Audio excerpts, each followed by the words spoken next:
History of English literature is very important. तो आप कोई भी एग्ज़ाम देते हो, UP TGT, PGT, whatever all, and even university exams में भी जो एमसीक्यूज़ आते हैं वो हिस्ट्री ऑफ इंग्लिश लिटरेचर से रिलेटेड होते हैं। तो ये मेरे नोट्स हैं जो मैंने कभी बनाए थे, and it was very helpful to very helpful to me for qualify UP TGT, PGT, even government inter colleges exams. So बहुत हेल्पफुल हुए मुझे ये नोट्स। तो मैं आपकी हेल्प के लिए भी आपके साथ शेयर कर रही हूँ नोट्स को। सो डेफिनेटली वीडियो को लास्ट तक वॉच करिएगा। अच्छा लगे, हेल्पफुल प्रूव हो तो प्लीज़ बिना सब्सक्राइब किए मत जाना, वीडियो को लाइक करना एंड शेयर करना। तो चलिए, बेसिकली जब हम English history of English literature पढ़ना शुरू करते हैं तो एक जो लाइन है वो है एज ऑफ चौसर से शुरू होती है। एज ऑफ चौसर से हम उस पीरियड को कैलकुलेट करते हैं इंग्लिश लिटरेचर के।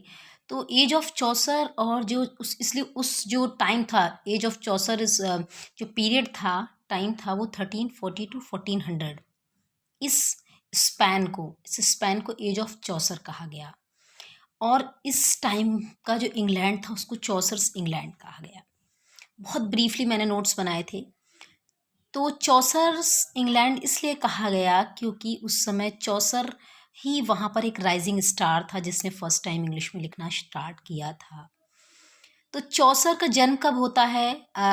चौसर was born in the reign of Edward third, lived through that of Richard II, and died in the year after Henry IV ascended the throne. तो इसको मैंने शॉर्टकट में याद रखने के लिए नीचे लिख लिया था E3R2H4। तो एडवर्ड थर्ड के टाइम पे तो उनका बर्थ हुआ और वो जो जिए तो रिचर्ड सेकंड के टाइम पर जिए, और जब उनकी डेथ हुई थी, died in the year after Henry fourth ascended the throne. तो इस तरीके से ये उनका हम चौसर का पूरा लाइफ स्पैन को याद रख सकते हैं, और कौन कौन से किंग ने उस समय रूल किया था वहाँ पर, किन का कौन कौन थे। तो एडवर्ड थर्ड थे, रिचर्ड सेकंड थे, एंड हेनरी फोर्थ थे। तो ये चीज़ें क्लियर हो गई।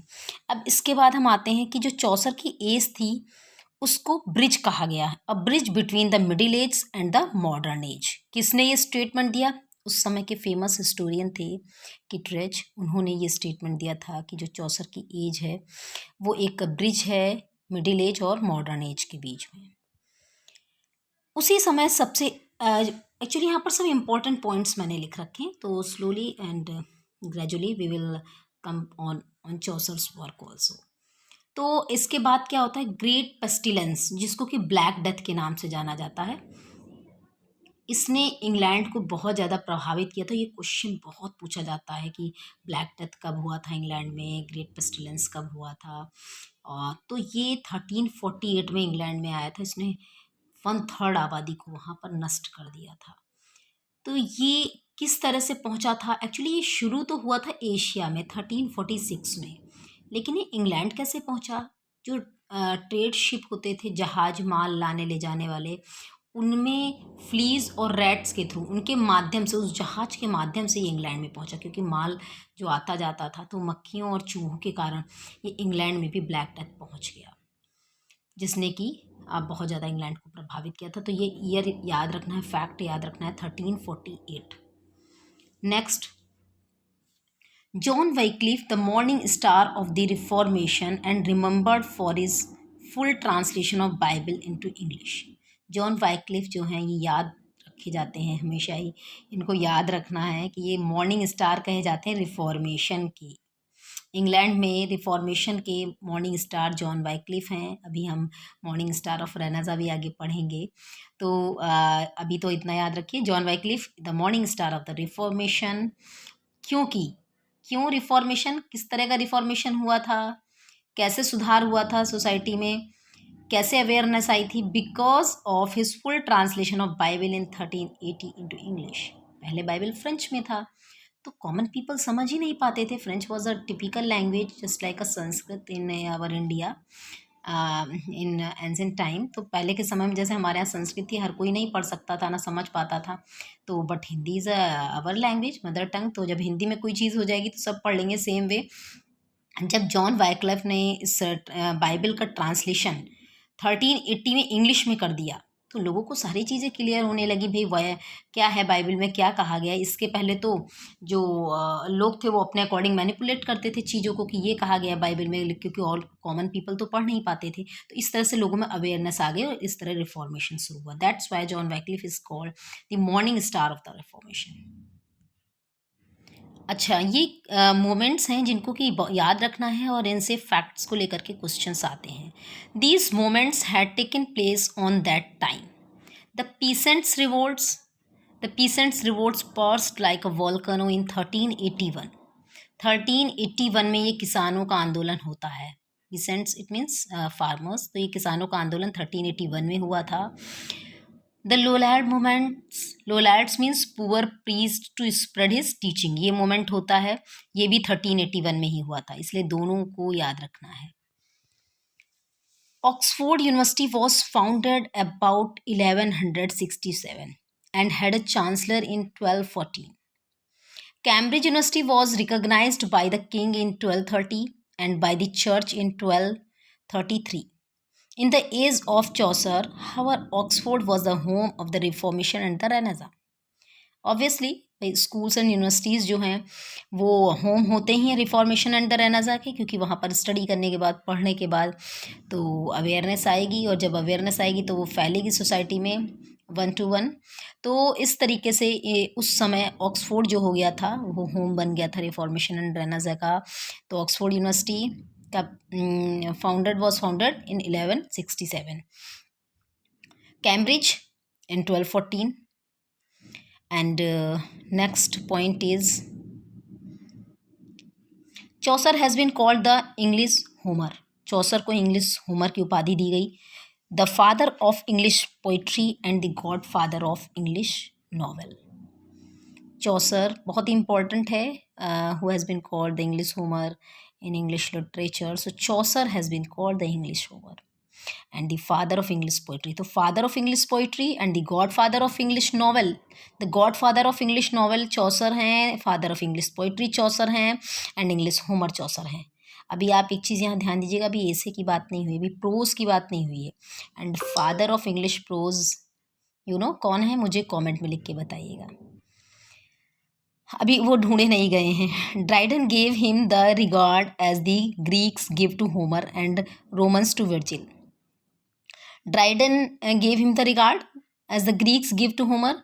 ड्राइडन ने भी उनको उसी तरह का रिवॉर्ड दिया, सम्मान दिया, जैसा रिगार्ड दिया, सॉरी, जैसा कि ग्रीक लोग होमर को देते हैं और रोमन्स टू विर्जिल को देते हैं। रोमन्स लोग विर्जिल को देते हैं, ग्रीक्स होमर को देते हैं, वैसे ही ड्राइडन ने चौसर को सम्मान दिया। सो अभी हमारा इंग्लिश प्रोज जो है इस टाइम तक अभी नहीं डिस्कवर हुआ था, अभी उसके फादर नहीं पता चले हैं। Besides the translations Chaucer wrote the following principal poetic work. तो ये सारे उन्होंने कुछ पोइटिक वर्क लिखे थे चौसर ने, कुछ ट्रांसलेशंस तो उन्होंने किए थे, काफ़ी ट्रांसलेशंस किए थे चौसर ने।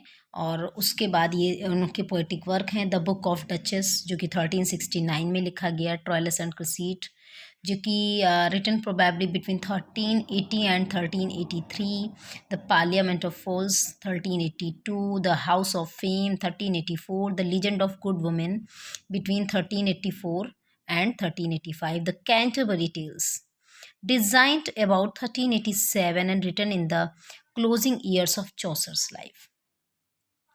कैंटरबरी टेल्स जो कि बहुत ही फेमस बुक है उनकी, और 1387 में इन्होंने डिज़ाइन किया था, लिखना शुरू किया था, और लिखी कब तक, closing years of Chaucer's life. It was an age of glaring social contrast and rapid political changes, बहुत तेज़ी से चेंजेस हो रहे थे। It was a period of ferment in English history. French was the language of the upper classes but the common English man began to hate it. French जो language थी वो high profile लोगों की थी, upper class की थी, इसलिए जो कॉमन इंग्लिश मैन थे वो हेट करते थे इस लैंग्वेज से। English was accepted as the language of the parliament in 1363। English को एक्सेप्ट किया गया था पार्लियामेंट की लैंग्वेज के रूप में 1363 में। इंपॉर्टेंट फैक्ट है ये, English was accepted as the language of the parliament, parliament की लैंग्वेज के रूप में इंग्लिश को अनुमति मिली 1363 में। ये 2 घटनाएँ और इम्पोर्टेंट है, बैटल ऑफ क्रीसी 1346 में होती है, बैटल ऑफ पोइट्रियर्स ये होती है 1356 में। एक्चुअली ये स्पेलिंग जो पोइटियर्स की थी गलत लिखी हुई थी, तो सही स्पेलिंग ये है POITIERS। तो battle of Crecy 1346, battle of Poitiers 1356, ये टू बैटल हैं जो जिसमें कि इंग्लैंड ने भी पार्टिसिपेट किया था। तो 100 ईयर वॉर जो चला था उस समय, उसी दौरान ये भी दोनों उसी के बीच के पार्ट हैं। 100 ईयर वॉर 1337 में स्टार्ट हुआ था और एंड होता है 1453 में। ये कॉन्फ्लिक्ट को लेकर के था, जो कि इंग्लैंड के राज्यों और फ्रांस के जो राज्य थे, और फ्रांस में सिविल वॉर भी हो गया था उसी समय, लेट मिडिल एज में। इन्हीं सब चीज़ों को इंग्लैंड किंगडम और फ्रांस के बीच में सब चल रहा था, सिविल वॉर। नेक्स्ट पॉइंट है, ये मैंने ऑलरेडी डिस्कस किया है, English was accepted as the language of the parliament in 1363। The first dawn of the Renaissance was heralded in this age by the appearance of a national literature, which was chiefly the work of 5 writers. So, यहाँ पर जो रेनेज़ा की शुरुआत हुई थी वो ये 5 writers थे, इनके वर्क को लेकर के रेनेज़ा शुरू हुआ। मैंने भी स्टार्टिंग में भी बताया था कि भी रेनेज़ा के बारे में भी हम पढ़ेंगे। रिफॉर्मेशन तो हमने जान लिया, John wycliffe was the star of Reformation in England. तो Langland, the author of Piers Plowman, voiced the social discontent and preached the equality of man and dignity of labor.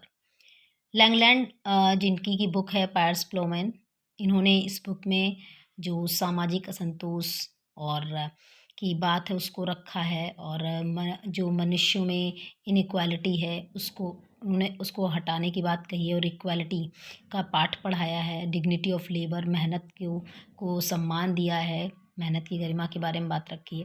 तो इस तरीके से इन्होंने रेनेज़ा इन्हीं लोगों के साथ शुरू होता है। अगले हैं Wycliffe, protested against papacy and give the gospel to the people in their own tongue and gave a remarkable modern approach to religion. Wycliffe ने जो पेपेसी थी, मतलब जो पोप्स पादरी लोगों का चर्च पर पूरा आधिपत्य था, उसका विरोध किया है और उपदेश दिया लोगों को अपनी ज़बान में, इट मीन्स उनकी लैंग्वेज में, उनकी मदर टंग में, जो वर्नाकुलर लैंग्वेज है उसमें, ताकि कि वो धर्म का सही अर्थ समझ पाएँ। Gower, the scholar and literary man criticise the vigorous life of the age and feared its consequences. एक विद्वान थे, साहित्यिक आदमी थे, इन्होंने जोशीला जीवन जो है उसको लेकर के अपने बुक में लिखा और लोगों को बताया। Mandeville, the traveler, gave romantic description of the distant places of the earth and aroused the interest in trade and colonization, which was to be the chief characteristics of the English nation. Now, the last one, which is the most important, Chaucer. Above all, there was Chaucer, scholar, traveler, businessman, courtier, but fundamentally poet and artist who shared in everything stirring the life of his age, reflected it in literature as no other than Shakespeare has ever done. तो इनका जो importance है वो Shakespeare से कम नहीं है। At that time there was second to none to Chaucer. So the word Chaucer का मीनिंग होता है हिंदी में cobbler, but Geoffrey Chaucer's father was a rich man, not a cobbler. तो इस वीडियो को मैं यहीं पर एंड करती हूँ क्योंकि 14 मिनट्स का हो चुका है, and I will continue to the second part, and यहीं से स्टार्ट करूँगी। तो आप keep learning and stay tuned. Video को लाइक कर दीजिएगा, चैनल को सब्सक्राइब कर दीजिएगा। Thanks for watching. फिर मिलती हूँ नेक्स्ट वीडियो के साथ।